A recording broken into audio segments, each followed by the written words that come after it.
This week in comic books, we get the relaunch of Superman #1, and I'm kind of digging where this is going, not even going to lie. In the lands of Marvel and Punisher, War Journal, kind of getting like how that whole comic book started. And it's super sad and mopey and violent. And in Independence, I don't even know what to tell you in the preview here for Independence. I got 5 Independence, and all of them just hit for me. So let me try to sell you some coffee real quick, and we'll jump right into this week's comic haul and review. Cheers. How you doing today? Hmm. Coffee brand coffee. Very good. Must say. Go get yourself some. Hey, what's going on, you wonderful weirdos? It's your boy, Pocan Joe, and we got another week of comic books. I got a relatively large haul, so I'm going to try to be as quick as I can, but still give you the tidbits on a lot of this stuff in case you missed anything. So let's kick this off with Superman #1. I was able to get my hands on a one per store variant, this kind of metallic cover. It's a wraparound cover, super nice, and I really like the way it looks. It's pretty cool. So what's going on here? I'm gonna be honest with you. If you didn't pick this up, or if you're not a DC fan, hey, take a break, go out and get the comic book, even if you can't get the one per store. This is going to be solid, and just strap yourself in for this right here. We got a mysterious villain in the background. We got Lex Luthor kind of being good and bad, sneaky guy. We got Marcy Graves coming back into the scene, his assistant, and she kind of opened up this whole like Superman core of Superman. It's like a Superman army type of thing. It's pretty cool, this concept behind it, and it looks like it's supposed to actually do some legit good. And we got the relationship between Lois and of course Clark Kent in this, and of course his constantly happen to be the guy to save the day. And we're bringing back characters that we all know and love, like Parasite and a few others. I'm on board with this. Like, I like to think of myself as a pretty fair comic book reader. And I'll be honest with you, sometimes Superman hits and sometimes it just doesn't for me. But this right here off this first issue is definitely hitting for me, especially since I kind of caught the hint from the previous issue, right before that end run, and this one picked up, where they kind of hinted on all this. So yeah, I like this. This is fun. The artwork's great in it. The story's going to be on point, and it's not too confusing. Like, you can follow this. There's not so much stuff going on that you get lost in the story. That's what we call a segue into our next review. So, Lazarus Planet Omega #1 comes out. We finally find out why this one particular character was very important in here. This little Alice Black lady, and her whole key. I didn't much like the way they kind of set her up in the story, because she just kind of comes off as this snarky little know-it-all kid that nobody wants to be around that person. I'll just be honest with you. Oh. But for the most part, it's a pretty good story, but there's so much going on, and if you haven't been reading the other stuff, you can get a little lost in this. The major key points from this is our boy, the, oh, what's his name? King Firebull guy. Yeah, it's a weird name. We do know that Monkey Prince is still somewhat of a key figure in all this, given the past of these particular characters that kind of created this whole Lazarus Planet thing raining on us. We also know that this thing is affecting powers and swapping powers with people. We kind of get a scene in that in here as well. There was one point where Robin was shooting, Superman's lasers, and somebody else is super strong. Again, it was a little muddled, a lot going on, and I felt like they could have taken some of the pieces out of it, and it would still. I thought it would just be a smoother story and it would hit better, but it wasn't bad. I want to be clear on that. It's good. I'm not a particular fan of this over serious kind of artwork in it. I'm just not. I'm not. I don't know. This is not me. Especially that. Like, what is that? It's weird. But if this is your kind of thing, then definitely jump into it. I can see where somebody likes the colors and stuff in it. We also get a great synopsis on Spectre in here, and how we can go ahead and say that he is the most powerful magical character in DC continuity as of to date, because they said so. So we have to go with that. All right, next, Clayface, One Bad Day. I've been loving these One Bad Day one shots about villains. Um, the majority of them hit. There was a couple where I was just like, I don't really care. This is one of the ones that kind of hits for me, mostly because of the ending and just how sad the ending really is at the end of the day, when you're just so alone that you have to kind of make up your own friends, which Clayface does in this. But in this one, we're kind of on that trope where, he's wanting to make it into stardom and be a star and all this other stuff. We're kind of going with that little thing that's been a popular thing the last few years with him. It was okay. I did enjoy it, but I could see where somebody's like, it's the same story. It's the same story as any other time. Next, World's Finest. So, awkward first dates. I know you've had them. God knows I've had them. When I go on a first date, or back when I used to go on first dates, I used to just stare at the girl because I was awkward and I didn't know how to talk to women. Don't laugh so hard now. I've been married for 25 years. She still thinks I'm awkward, but all in all, this was a good story. I really liked the two characters. It's kind of refreshing to get kind of a break, and especially when you're reading a series all the way through, to get kind of a comical interlude. And that's really what this was at the end of the day. Robin and Supergirl going on their first date together. Who pays? Who doesn't pay? Can you pay? Do we wear costumes? Do we not wear costumes? The whole 9 yards. And it was just a funny just break from the regular stuff that you read in here. I don't think it would be overly important. Nothing super serious happened in it other than a lost monkey that somebody was trying to find. All right, next, going into Marvel, we got Strange Academy. So it's confirmed, right? Dormammu. Can we just say Dormammu and just call him that? And is starting to unleash havoc. He's finally becoming a figure in this, which has always been hinted at because Doyle, his son, being in the Strange Academy. And it looks like we're going to go pretty vicious. One thing we did see in here is that family is family. And family's always number one. And when a brother wants to walk away to do his own thing, whether it's evil stuff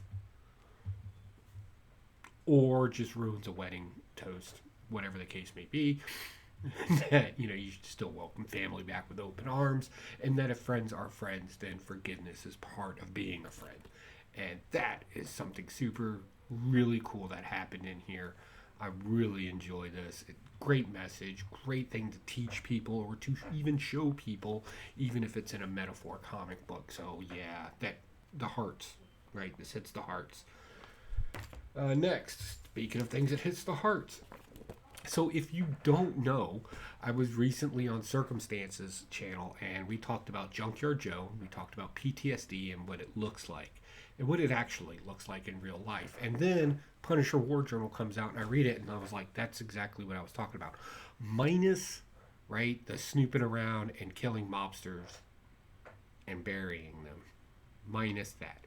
But the kind of, I don't really want to be a part of these conversations. Why are people asking me questions they don't really want to hear the answers to? Yada, yada, yada. This is a great portrayal of that kind of stuff. And if you haven't, I'm going to link down below Circumstances channel where I was on there and we were talking about the same concepts in Junkyard Joe in the first 4 issues of that. So, after this, if you get a chance, if you don't mind going over and checking my boy out, Circumstance, that would be really cool. I thought he did a great job in editing it and kind of making my kind of rabbit hole, jumping from rabbit hole to rabbit hole, an actually smooth story. So thank you, sir, for that. And definitely, if you get a chance, check it out. It's good stuff. And this kind of fits in that same vein. All right, so Independence. I rushed through those as quickly as I could. I got a lot of Independence. So we're going to hit these up, and we're going to talk about these. So Whatnot Publishing came out with some comic books, because why not? Whatnot with the why not? And I've been kind of critical of them. However, I will say I did enjoy this, even though I don't quite understand everything that's going on, and this is Liquid Kill. But I think it's intentionally trying to be vague in its beginning story there, with its kind of jumping back and forth from past to present and kind of what's going on and who the characters are, because the artwork and everything kind of surrounds that and kind of fits that whole motif of, we're not going to tell you everything just yet. Please buy more comics. Like what Whatnot does. Just saying. But for the most part, again, not a big fan of the art in this. The story I'm kind of digging because I just have questions, really. Just kind of want to ask more questions. So maybe we'll pick up some more. That's going to be up to my comic book shop because I'm not going to request it, but if it's there, I'll buy it. Next, Blue Book. So anybody that's been spent any amount of time on the internet already knows that there was a program sanctioned by the government, called Project Blue Book, where they kind of did this recording and investigating of various UFOs and stuff like that. This kind of puts those files and kind of puts them in a comic book format. There's two stories in here. You get one of the Hills, their initial encounter with a UFO, and then you kind of get this other one that almost seems like it shouldn't be in the files. But it is. It is. I went and researched it myself. Now, I'm not going to sit here and debate if Ancient Aliens or even Alien or Project Blue Book actually found anything. Most of the stuff was inconclusive anyway.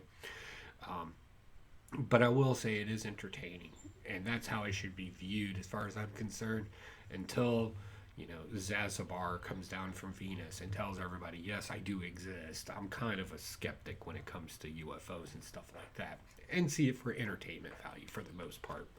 But I think this is a great way to read a bunch of government files in an entertaining manner. Right? Slim it down, make it simple, and even edible to some degree. So yeah, I like this. This will be another one. I'm not going to ask for it, but if it shows up, yeah, I'll be picking it up. Next, Local Man. I am legitimately telling my comic book store to get this for me. I enjoy these kind of stories. So this is a washed out superhero who's been kicked out of a superhero team, and apparently for nefarious reasons. It doesn't really go into detail on it, but he's kind of coping with life in a very slow town where everybody's kind of, shameful of him. Like it's all like, oh, it's that guy. Oh, you did this thing, and we all hate it. Like I said, it doesn't go into details for it, but I kind of like it. And our character is kind of like a cross between Captain America and Bullseye, right? He never misses, and he apparently used a shield when he was on a superhero team. And just to kind of give you more of that flavor of what he did, you flip it, and you get a great 90s style comic book where everything's just overdrawn, like too many pockets, too many muscles. Everything's just extreme, right? Because it was in the 90s. That's what you did. And it kind of has this kind of, I don't know, sarcastic hint like The Boys has to it. Like, we don't know why we're doing this. We just did it, and we're heroes. High five. And they high five. All right, next. Something I'm extremely surprised that I'm reading. Again, not a Mighty Morphin Power Ranger fan, and I wouldn't even say that I'm a huge Teenage Mutant Ninja Turtle fan either. Not in my adult life in any way. But this kind of crossover is kind of fun. So in the issue previous to this, the Turtles got Mighty Morphin Power Ranger suits and they fought, right? So it only makes sense in the next issue, since all things are even in these kind of books, that the Mighty Morphin Power Rangers get mutated into their animal form. In this one, it's the dinosaur ones, right? And they fight as dinosaurs in it. And then we find out that Casey Jones is kind of like trying to play both sides of the fence here. He's kind of like a double agent kind of thing, even though he's done some horrific things in the issue before this. I'm liking it. I like it when characters have complexity to them, and I think that's what's making this great for me. The more complexity, the simpler the story. Man, I'm on board with that, and this does a great job of that. All right, next. You already know my pick of the week. It's Junkyard Joe. Like I said, check out Circumstances channel where I review the kind of the first issues for this, and we kind of have a serious conversation about PTSD. Of course, we pick right up where our heroes, because I'm going to call Muddy, good old Muddy, a hero too. We picked him up at the VA there, trying to get some help, and then Muddy kind of finds out that his wife was kind of a prominent figure around, and a lot of people in the veteran community, he starts realizing how much people really loved his comic strip that he would write for 47 years without missing a beat. Kudos to you. That's dedication. We also find out that Junkyard Joe has a serious problem with guns. A couple of hunters, they walk up on some hunters while they're trying to escape the bad guys. We get our bad guys finally. And apparently they just shot a deer. And, Junkyard Joe not liking the guns, attacks the guys, breaks the gun, blah, blah, blah. Him and the kids are running off because they're trying to get away from the bad guys. Bad guy finally shows up, and I'm digging these bad guys. We're going to have a great story with this. But we also found out that Junkyard Joe was taken offline shortly after Vietnam, and something's re-kicked him back rebooted him back into action. So yeah, I'm kind of wanting to know more about that again. Even with the robot, the complexity of it all is actually very cool, and I'm liking it. So yeah, definitely get yourself some Junkyard Joe. And last but not least, and I was actually going to drop this, but I saw this version variant, and I was like, I remember Darkwing Duck, and you may remember I did issue #1 review of it, and it's a Darkwing, it's a silly story, but I don't know, man. They're really killing it. If they've done anything lately with comic books, they've really stepped up the old cover game there, and they charge accordingly for that. But again, just a silly story. Nothing to really review here. It's pretty predictable. So that's my haul and review for this week. Definitely let me know what comic books you got. And what am I missing? If you disagree with my reviews, please let me know what I'm not comprehending in these things. These things only work if we communicate. Also, I am going to be at PlanetCon. That's right, PlanetCon in Kansas City, Missouri. Last time I was there, I was hit by a car. I'm going to try to avoid that this time. So if you are going to be at PlanetCon, definitely swing by and see me. I'm going to be bringing some Evil Layer patches with me. Probably bring about 20 to 25 in with me, and I'll be handing those out. So just come on over and say, hey, can I get one of your patches? That would be really cool, and my kind of gift back to everybody else that watches the channel. So definitely Planet Comic Con, March 6th. I'll be there for March 16th through the 19th, and I hope to see you there. Maybe grab a beer, talk comic books in public around other people, and then watch them look at us, judge us, and laugh at them, because they should be laughed at. All right, guys, that's it. I got to get out of here. It's fake spring in Virginia, which means I got to cut the lawn. Talk to y'all later. Bye.